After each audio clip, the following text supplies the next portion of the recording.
guys, it's me, Geoffrey, and today I'm going to tell you another Bible story from the book of Joshua.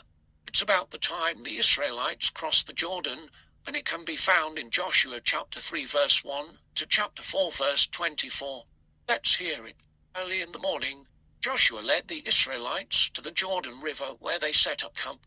After 3 days, the officers gave orders. When you see the Ark of the Covenant being carried by the priests, you are to follow it at a distance.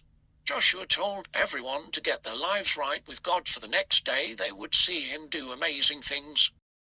The next day, Joshua told the priests to lead off carrying the Ark of the Covenant towards the Jordan River. The river was flooded and dangerous to cross. God told Joshua to tell the priests when they got to the riverbank not to stop, but to go and stand in the river. As soon as the priests' feet entered the water from upstream stopped flowing. It stood up in a large heap some distance away at a town called Adam. The priests stood in middle of the riverbed on dry ground, while the people crossed into the promised land. Joshua had given orders for 12 men, one from each tribe, to be chosen. He told these men to gather a large stone each from the dry riverbed and carry it to the place where they would set up camp for the night. About 40,000 people armed for battle hurried across the Jordan River. God instructed Joshua, command the priests to come out of the water. No sooner had they done so, the waters flooded downstream again. At a place called Gilgal, Joshua instructed the 12 men to set up the large stones they had carried from the riverbed as a memorial. When future generations ask you what these stones mean, Joshua announced, tell them that the Lord dried up the Jordan River, just as he dried up the Red Sea, so we could cross over.